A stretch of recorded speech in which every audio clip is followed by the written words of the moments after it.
કરીએ તો જામનગર પોલીસને ચોરીના કિસ્સામાં મોટી સફળતા મળી છે। બે અલગ અલગ ચોરીના કેસમાં સંડોવાયેલા 3 શાતીર આરોપીઓને પોલીસે ઝડપી પાડ્યા છે અને લાખો રૂપિયાનો મુદ્દામાલ પણ કબજે કર્યો છે। એઝાઝ ઉર્ફે એજલો ચાલબાઝ, શકીલ અનવર ખફી અને સાહિલ રહીમ સેતા નામના આરોપીઓ ઝડપી પાડવામાં આવ્યા છે। મુખ્ય આરોપી એજલો ચાલબાઝ પાસેથી રોકડ અને સોનાના દાગીના મળી કુલ 5.29 લાખનો મુદ્દામાલ જપ્ત થયો છે, જ્યારે અન્ય બે પાસેથી રોકડ, સોનાના દાગીના અને મોબાઈલ ફોન મળી 3 લાખથી વધુનો મુદ્દામાલ કબજે થયો છે। આ સાથે પોલીસે બંને ચોરીના કેસનો પર્દાફાશ કરતા કુલ 8,86,400નો મુદ્દામાલ રિકવર કર્યો છે। ખાસ વાત એ છે કે મુખ્ય આરોપી સામે અગાઉ 22થી વધુ ગુનાઓ નોંધાયેલા છે। હાલ પોલીસે ત્રણેય આરોપીઓની ધરપકડ કરી આગળની કડક કાર્યવાહી હાથ ધરી છે।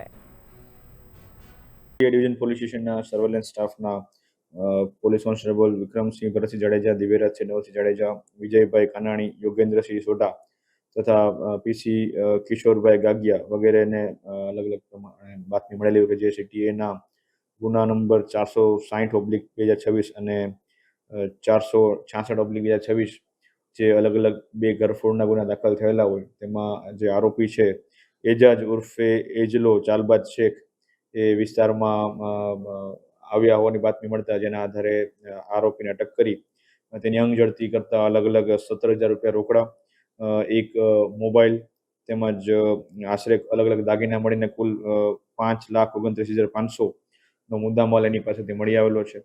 જે મુદ્દામાલ અગાઉની ચોરીઓમાં, કરફોડ ચોરીમાં વપરાયેલ અથવા તેમાંથી જે થયેલ હતો ચોરી થયેલી હતી એ બાબતનું હોવાનું ધ્યાને આવેલું છે।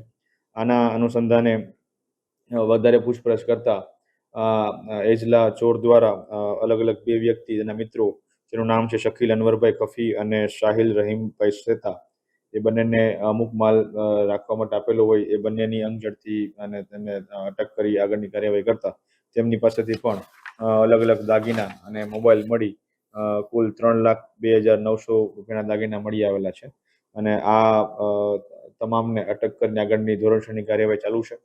જે આરોપી એજાજ ઉર્ફે એજલો કાદરભાઈ દાઉદભાઈ શેખ છે તેના વિરુદ્ધ અગાઉ અલગ અલગ પોલીસ સ્ટેશનમાં કુલ આશરે 22થી વધારે ગુનાઓ દાખલ થયેલા છે અને તે વારંવાર આ પ્રકારની ચોરીની ગુનાહિત પ્રવૃત્તિ કરવા માટે ટેવવાળા હોવાનું ધ્યાને આવેલું છે, જેના અનુસંધાને આગળના કોર્ટમાં આગળની કાર્યવાહી ચાલુ છે।